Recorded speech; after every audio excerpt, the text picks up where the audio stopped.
નમસ્તે વિદ્યાર્થી મિત્રો, જય શ્રી સ્વામિનારાયણ.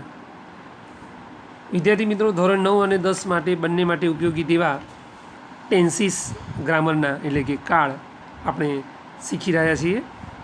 આજના આપણા આ 5મા વિડીયો લેક્ચરની અંદર આપણે બે પૂર્ણ કાળ એટલે કે પૂર્ણ વર્તમાન કાળ તેમજ પૂર્ણ ભૂતકાળની ચર્ચા કરીશું. સૌથી પહેલાં છઠ્ઠો ટેન્સ જોઈએ તો છઠ્ઠા ટેન્સનું ઇંગ્લિશ ટાઇટલ છે પ્રેઝન્ટ પરફેક્ટ ટેન્સ એટલે કે પૂર્ણ વર્તમાન કાળ. હવે તેના કીવર્ડ્સ જોતાં પહેલાં આપણે આ કાળને વાતચીતની ભાષામાં એટલે કે કન્વર્સેશનમાં ક્યારે ઉપયોગમાં લઈ શકીએ એ પહેલાં સમજી લઈશું.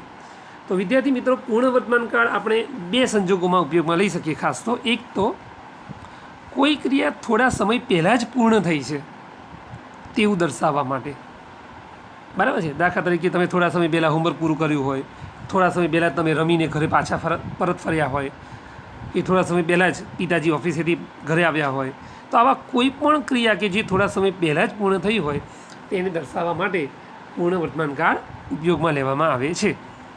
અને તેનો બીજો ઉપયોગ શું છે વિદ્યાર્થી મિત્રો? તો તેનો બીજો ઉપયોગ છે કે ક્રિયા ભલે ભૂતકાળમાં પૂર્ણ થઈ ગઈ હોય પણ વર્તમાન સમયમાં એટલે કે અત્યારે તેની અસર ચાલુ હોય એટલે કે તેની ઇફેક્ટ ચાલુ હોય તેવું દર્શાવવા માટે પણ પૂર્ણ વર્તમાન કાળ ઉપયોગમાં લઈ શકાય. જેમ કે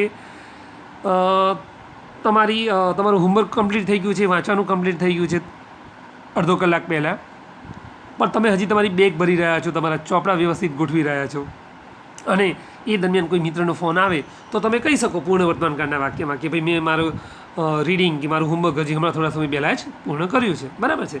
તો આ રીતે આ બે ઉપયોગમાં આપણે પૂર્ણ વર્તમાન કાળનો ઉપયોગ કરી શકીએ. ઓકે, ચલો હવે એના કીવર્ડ્સ જોઈશું આપણે. તો કીવર્ડ્સમાં હમણાં જ એવું દર્શાવવા માટે જસ્ટ અને જસ્ટ નાવ વપરાય છે, જેમાં જસ્ટ નાવ વાક્યના અંતે આવે છે, જ્યારે જસ્ટ જે છે એ ક્રિયાપદની આગળ આવતું હોય છે. ત્રીજા નંબરનો શબ્દ છે ઓલરેડી એટલે ક્યારનું એ. ત્યાર પછી યટ એટલે હજુ સુધી, હજુ પણ. સ્ટીલ એટલે પણ હજુ પણ. રિસેન્ટલી એટલે તાજેતરમાં. સિન્સ અને ફોર એ સમય દર્શાવતા શબ્દો છે, જેમાં સિન્સ એ નિશ્ચિત સમય દર્શાવે છે જ્યારે ફોર એ અનિશ્ચિત સમયગાળો દર્શાવે છે. તો આવા કીવર્ડ્સ આપણને આ કાળમાં જોવા મળે છે. હવે વિદ્યાર્થી મિત્રો, આપણે તેની વિધાન વાક્ય રચના જોઈએ, જે અન્ય પેજ ઉપર છે, એટલે હું તમને સ્ક્રીન ઉપર સેટ કરી દઉં છું. ઓકે વિદ્યાર્થી મિત્રો, તો હવે આપણે તેની એસર્ટિવ ફોર્મ્યુલા એટલે કે વિધાન વાક્ય રચના જોઈશું. સૌથી પહેલાં વાક્યની શરૂઆતમાં આવશે સબ્જેક્ટ એટલે કે કર્તા, ત્યાર પછી હેવ કે હેઝ આ બંનેમાંથી સબ્જેક્ટ સાથે જે સ્યુટેબલ હોય તે એટલે કે અનુકૂળ હોય તે સહાયક ક્રિયાપદ. ત્રીજા નંબરમાં આવશે વર્બ એટલે કે ક્રિયાપદનું પાસ્ટ પાર્ટિસિપલ એટલે કે ભૂતકૃદંતનું રૂપ, જેને આપણે સાંકેતિક ભાષામાં V3નું રૂપ કહીએ છીએ. એક એક્ઝામ્પલ લઈએ તો ગો ક્રિયાપદ છે તો એનું V3નું રૂપ એટલે કે ભૂતકૃદંતનું રૂપ પાસ્ટ પાર્ટિસિપલ શું થશે? ગોન. Go, went, gone. તો આ ગોન એ ત્રીજા નંબરનું રૂપ થયું. તો અહીંયા આપણે પાસ્ટ પાર્ટિસિપલનું રૂપનો ઉપયોગ કરવાનો છે. ત્યાર પછી આવશે ઓબ્જેક્ટ અને વાક્યના અંતે આવશે અધર વર્ડ્સ એટલે કે અન્ય શબ્દો. ઓકે ફ્રેન્ડ્સ, તો હવે આપણે એના એક્ઝામ્પલ્સ જોઈએ. એ પહેલાં હું તમને એક સ્પષ્ટ કરી દઉં કે હેવ અને હેઝનો ઉપયોગ ક્યારે થાય છે. તો હેઝનો ઉપયોગ માત્ર અને માત્ર ત્રીજો પુરુષ એકવચન એટલે કે હી, સી અને ઇટની સાથે અને કોઈ એક નામ આપેલું હોય ત્યારે તેનો ઉપયોગ થાય છે. અન્ય તમામ સર્વનામ અને બહુવચનની સાથે આપણે હેવનો ઉપયોગ કરતા હોઈએ છીએ. ઓકે, તો હવે એક્ઝામ્પલ્સ જોઈશું. ફર્સ્ટ સેન્ટેન્સ, પહેલું વાક્ય, I have already forgotten your gift. તો અહીંયા ઓલરેડી શબ્દ એ પૂર્ણ વર્તમાન કાળ દર્શાવે છે.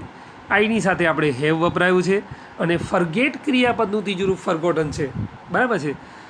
ઓકે, બીજું સેન્ટેન્સ જુઓ, Anju has just given Har address to me.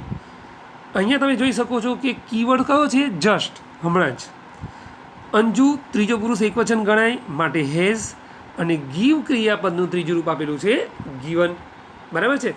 Okay વિદ્યાર્થીઓ, હવે નેગેટિવ ફોર્મ્યુલા જોઈશું અને તેના એક્ઝામ્પલ્સ જોઈશું. તો નકાર વાક્ય રચના છે સબ્જેક્ટ, ત્યાર પછી હેવ કે હેઝ જે એની સાથે સ્યુટેબલ હોય તે, એના પછી નકાર વાક્ય માટે નોટ, ત્યાર પછી V3નું રૂપ, એના પછી ઓબ્જેક્ટ અને એના પછી અધર વર્ડ્સ. હવે આપણે એક્ઝામ્પલ્સ જોઈએ. તો એક્ઝામ્પલ્સમાં તમે જોઈ શકો છો પહેલાં મતલબ કે ત્રીજા નંબરના સેન્ટેન્સમાં Sakshi has not return my diary yet. Keyword છે યટ, બરાબર છે. સાક્ષી ત્રીજો પુરુષ એકવચન ગણાય એટલા માટે હેઝનો ઉપયોગ કર્યો અને રિટર્ન ક્રિયાપદનું પાસ્ટ પાર્ટિસિપલ V3નું રૂપ મૂક્યું છે રિટર્નડ, બરાબર છે. ઓકે, ચોથું વાક્ય જુઓ. They have not completed their project recently. અહીંયા કીવર્ડ છે રિસેન્ટલી, તાજેતરમાં જ, જે દર્શાવે છે કે પૂર્ણ વર્તમાનકાળ છે. ધે બહુવચન હોવાથી હેવનો ઉપયોગ થયો છે અને કમ્પ્લીટ ક્રિયાપદનું ત્રીજું રૂપ અહીંયા આપણને આપેલું છે કમ્પ્લીટેડ. ઓકે, ચાલો હવે ઇન્ટ્રોગેટિવ ફોર્મ્યુલા એટલે કે પ્રશ્નાર્થ વાક્ય રચના અને તેના એક્ઝામ્પલ્સ જોઈશું. તો ઇન્ટ્રોગેટિવ ફોર્મ્યુલા પ્રશ્નાર્થ વાક્યમાં આપણે જોઈ અત્યાર સુધી બધા જ કાળમાં સમજી ગયા છીએ કે સહાયક ક્રિયાપદ હંમેશા વાક્યની શરૂઆતમાં આવે. એટલે અહીંયા તમે જોઈ શકો છો હેવ કે હેઝ વાક્યની શરૂઆતમાં આવશે. ત્યાર પછી બીજા નંબરમાં સબ્જેક્ટ એટલે કે કર્તા આવશે. ત્રીજા નંબરમાં V3નું રૂપ એટલે કે ક્રિયાપદનું પાસ્ટ પાર્ટિસિપલ આવશે. ત્યાર પછી ચોથા નંબરે ઓબ્જેક્ટ અને વાક્યના અંતે અધર વર્ડ્સ અને સૌથી છેલ્લે પ્રશ્નાર્થ ચિહ્ન એટલે કે ક્વેશ્ચન માર્ક તો ખરું જ. હવે એના ઉદાહરણ એક્ઝામ્પલ્સ જોઈએ. પાંચમું sentence has Tulsi steel liked a red rose. અહીંયા કીવર્ડ છે સ્ટીલ, હજુ સુધી, એવું દર્શાવવા માટે. તુલસી ત્રીજો પુરુષ એકવચન માટે હેઝનો ઉપયોગ થયો છે અને લાઇક ક્રિયાપદનું ત્રીજું રૂપ મૂકવામાં આવેલું છે લાઇકડ. છઠ્ઠા નંબરનું વાક્ય જુઓ.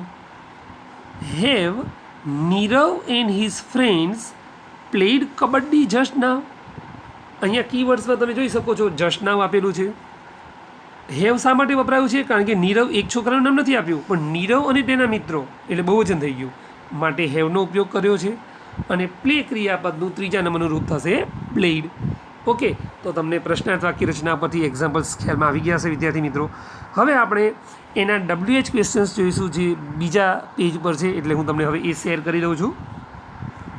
ઓકે ફ્રેન્ડ્સ, તો આપણે હવે એના WH પ્રશ્ન વાક્યો જોઈએ. ઓકે, 7મા નંબરના સેન્ટેન્સમાં હુવાળું વાક્ય છે. તમે જાણો છો કે હુવાળા વાક્યમાં કર્તા એટલે કે સબ્જેક્ટ આપેલો હોતો નથી અને એટલા માટે આપણે એમાં એક વચન સમજીને એક વચનનું સહાયક ક્રિયાપદ મૂકીએ છીએ હેઝ.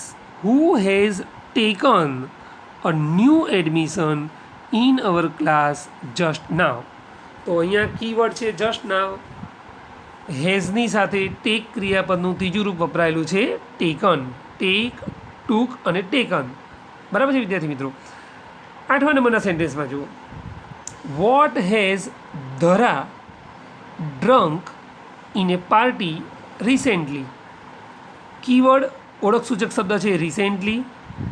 ધરા એક જ નામની છોકરીનું નામ છે એટલા માટે હેઝ વપરાયું અને ડ્રિંક ક્રિયાપદનું ત્રીજા નંબરનું રૂપ થશે ડ્રંક. Drink, drank, drunk. તો એના પરથી તમને ખ્યાલ આવી ગયો હશે કે આ રીતે વોટવાળા વાક્યમાં આપણે પૂર્ણ વર્તમાનકાળનો ઉપયોગ કઈ રીતે કર્યો. હવે વિદ્યાર્થી મિત્રો 9મું એક વધારાનું વાક્ય જોઈએ જેમાં વેરનો ઉપયોગ છે WH શબ્દમાં. Where have your parents just visited in the vacation. તો અહીંયા યોર પેરેન્ટ્સ દર્શાવે છે કે બહુવચન છે એટલા માટે હેવ. જસ્ટ શબ્દ કીવર્ડ છે અને વિઝિટ ક્રિયાપદનું ત્રીજું રૂપ વપરાયું છે વિઝિટેડ, બરાબર છે. ઓકે, તો અહીંયા આપણા WH ક્વેશ્ચન્સ કમ્પ્લીટ થયા અને આ કાળ પણ પૂરો થાય છે. વિદ્યાર્થી મિત્રો, નવો કાળ શરૂ કરતાં પહેલાં હું તમને એક ખાસ સૂચના આપી દઉં કે પૂર્ણકાળમાં ક્રિયાપદનું ત્રીજા નંબરનું રૂપ એટલે કે V3નું રૂપ વપરાતું હોવાથી જે વિદ્યાર્થીઓએ ક્રિયાપદના ભૂતકૃદંતના એટલે કે પાસ્ટ પાર્ટિસિપલના રૂપો નથી તૈયાર કર્યા એ વિદ્યાર્થીઓએ ખાસ આ રૂપો ગ્રામર બુકમાંથી તૈયાર કરી લેવાના રહેશે, બરાબર છે. ઓકે, હવે આપણે 7મો ટેન્સ જોઈએ, પૂર્ણ ભૂતકાળ એટલે કે પાસ્ટ પરફેક્ટ ટેન્સ.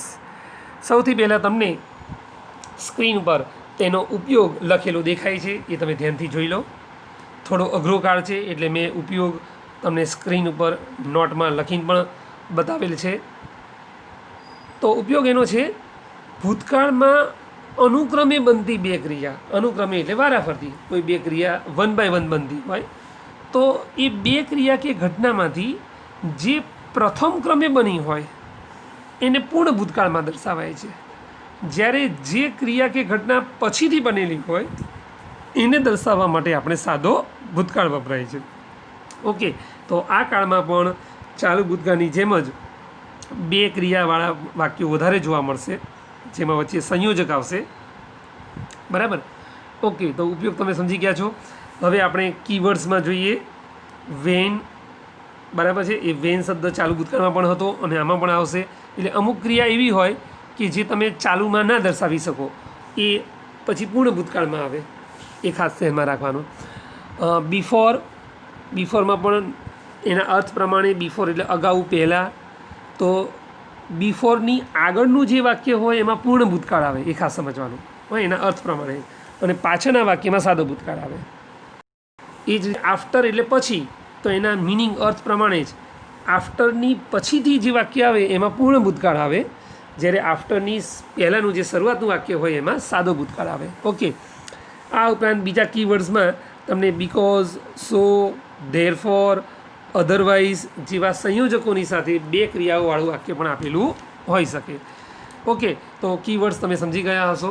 હવે એસર્ટિવ ફોર્મ્યુલા એટલે કે વિધાન વાક્ય રચના આપણે આ કાળની સમજીશું. તો હવે સ્ક્રીન પર તમને એસર્ટિવ ફોર્મ્યુલા અને તેના એક્ઝામ્પલ્સ દેખાય છે, ધ્યાનથી જોઈ લો. વિધાન વાક્ય રચના આપણી છે. સૌથી પહેલાં વાક્યની શરૂઆતમાં સબ્જેક્ટ એટલે કે કર્તા, ત્યાર પછી હેડ, પૂર્ણ ભૂતકાળ છે એટલા માટે. એના પછી આ કાળમાં પણ V3નું રૂપ એટલે કે ક્રિયાપદનું પાસ્ટ પાર્ટિસિપલ ભૂતપ્રધાન વપરાય છે એટલા માટે V3. એના પછી ઓબ્જેક્ટ, ત્યાર પછી OW એટલે કે અધર વર્ડ્સ, અન્ય શબ્દો. હવે એના એક્ઝામ્પલ્સ જોઈએ. પહેલું વાક્ય, I had finished my project when my friend called me. તો અહીંયા ફિનિશ ક્રિયાપદ એવું છે કે જે ચાલુ ભૂતકાળમાં નથી વાપરી શકાતું, એટલા માટે વેનવાળા વાક્યમાં તમને ખ્યાલ આવી જાય કે ભાઈ આ ક્રિયાપદ એ પૂર્ણ ક્રિયા જ દર્શાવે, માટે ચાલુ ભૂતકાળ ત્યાં ઉપયોગમાં ન લઈ શકાય. વેન કીવર્ડ છે. પ્રોજેક્ટ પહેલાં પતી ગયો હતો એટલા માટે હેડ ફિનિશ્ડ, અને તમને મિત્રએ કોલ કર્યો એ સાદો ભૂતકાળ. બરાબર છે. તો અહીંયા આઈની સાથે હેડ અને ફિનિશનું ત્રીજું રૂપ ફિનિશ્ડ વપરાયું છે. બીજા નંબર વાક્ય જુઓ. Kinjal had left her home before the guests arrived. બરાબર. તો અહીંયા બિફોરની પહેલાંના વાક્યમાં પૂર્ણ ભૂતકાળ આવે, તો તમે જોઈ શકો છો કે કિંજલની સાથે હેડ અને લીવ ક્રિયાપદનું, લીવ એટલે વિદાય લેવી, LEAVE, એનું ત્રીજા નંબરનું રૂપ આપણને લેફ્ટ આપેલું છે. બરાબર. ચાલો ત્રીજું વાક્ય જુઓ. The police reached that place after the criminals had run away. તો અહીંયા મિનિંગ પ્રમાણે આફ્ટરની પછી પૂર્ણ ભૂતકાળ આવવો જોઈએ. તો તમે જોઈ શકો છો કે આફ્ટરની પછીના વાક્યમાં હેડ અને રન અવેનું ત્રીજા નંબરનું રૂપ રન અવે થશે. બરાબર છે. રન, રેન અને રન ત્રીજા નંબરનું રૂપ પાછું રન જ થાય છે. ઓકે, તો આ રીતે આપણે આની એસર્ટિવ ફોર્મ્યુલા એટલે કે વિધાન વાક્ય રચના અને તેના એક્ઝામ્પલ્સ જોયા. હવે આપણે તેના નેગેટિવ ફોર્મ્યુલા એટલે કે નકાર વાક્ય જોઈશું, જે બીજા પેજ ઉપર છે. હું તમને પેજ શેર કરી દઉં છું સ્ક્રીન ઉપર. ઓકે વિદ્યાર્થી મિત્રો, તો નેગેટિવ ફોર્મ્યુલા હવે આપણે જોઈશું નકાર વાક્ય. તો નકાર વાક્ય બનાવવા માટે આપણે હેડ પછી નોટ મૂકવું પડશે. તો એની રચના આવી થશે. સબ્જેક્ટ, ત્યાર પછી હેડ, એના પછી નોટ, એના પછી V3 એટલે કે પાસ્ટ પાર્ટિસિપલ ભૂતપ્રધાનનું રૂપ, ત્યાર પછી ઓબ્જેક્ટ અને છેલ્લે અધર વર્ડ્સ એટલે કે અન્ય શબ્દો. હવે એનું એક્ઝામ્પલ્સનું ચોથું વાક્ય જુઓ. The rain had not fallen heavily last night, therefore the players could start the game. હવે આ વાક્યને આપણે સમજી લઈએ કે સંયોજકવાળું વાક્ય છે અને બીજા વાક્યમાં આપણને ક્રિયાપદનું ભૂતકાળનું રૂપ કુડ આપેલું છે, માટે આગળના વાક્યમાં વરસાદ ગઈ રાત્રે પડી ચૂક્યો હતો એટલે પૂર્ણ ભૂતકાળ આવશે. તો હેડ અને ફોલ ક્રિયાપદનું ત્રીજું રૂપ ફોલન આવ્યું. બરાબર. પાંચમું વાક્ય જુઓ. Anju had not come for the party because she was ill yesterday. તો અહીંયા પણ તમે જોઈ શકો છો કે સંયોજક બિકોઝ પછીના વાક્યમાં સાદા ભૂતકાળ તરીકે આપણને વોઝ આપેલું છે, એટલા માટે આગળના પ્રથમ વાક્યમાં હેડ અને કમ ક્રિયાપદનું ત્રીજા નંબરનું રૂપ આવશે, કમ જ થશે, કમ, કેમ અને કમ, એનો આપણે ઉપયોગ કર્યો છે. ઓકે ફ્રેન્ડ્સ, ચાલો હવે આપણે એને ઇન્ટ્રોગેટિવ ફોર્મ્યુલા એટલે કે પ્રશ્નાર્થ વાક્ય જોઈશું અને તેના એક્ઝામ્પલ્સ જોઈશું. તો ઇન્ટ્રોગેટિવ ફોર્મ્યુલામાં આપણે અત્યાર સુધી બધા જ કાળમાં તમે સમજી ચૂક્યા છો તેમ સહાયક ક્રિયાપદ વાક્યની શરૂઆતમાં આવશે, એટલે અહીંયા પણ હેડ પહેલાં આવશે, એના પછી સબ્જેક્ટ બીજા નંબરે જશે કરતા, ત્રીજા નંબરથી વાક્ય રચના એની એ જ રહેશે, V3નું રૂપ એટલે કે પાસ્ટ પાર્ટિસિપલનું રૂપ, ત્યારબાદ ઓબ્જેક્ટ એટલે કે કર્મ, અને વાક્યના અંતે OW એટલે કે અધર વર્ડ્સ અન્ય શબ્દો, અને સૌથી છેલ્લે ક્વેશ્ચન માર્ક તો ખરું જ. ઓકે, ચાલો હવે આપણે એક્ઝામ્પલ્સમાં છઠ્ઠું વાક્ય જોઈશું. Had Heli visited Ambaji before she went to Mount Abu. તો આ વાક્યમાં તમે જોઈ શકો છો કે બિફોર આવ્યું છે, બરાબર છે, અને બિફોર પછીના વાક્યમાં આપણને સાદો ભૂતકાળ આપેલો છે વેન્ટ, માટે બિફોરની આગળના વાક્યમાં નિયમ પ્રમાણે પૂર્ણ ભૂતકાળ આવવો જોઈએ. તો હેડ અને વિઝિટનું ત્રીજું રૂપ વિઝિટેડ આપણને આપેલું છે. સાતમું વાક્ય જુઓ. Had Isa return a letter when I rang up last night. તો અહીંયા પણ તમે જોઈ શકો છો કે પત્ર લખવાનું પતી ગયું હતું, જે પૂર્ણ ભૂતકાળ દર્શાવે છે, જ્યારે વેનની પાછળના વાક્યમાં રિંગઅપનું ભૂતકાળ રેંગઅપ આપેલું છે, એટલા માટે ત્યાં હેડ અને રાઇટનું ત્રીજું રૂપ રિટર્ન આપેલું છે.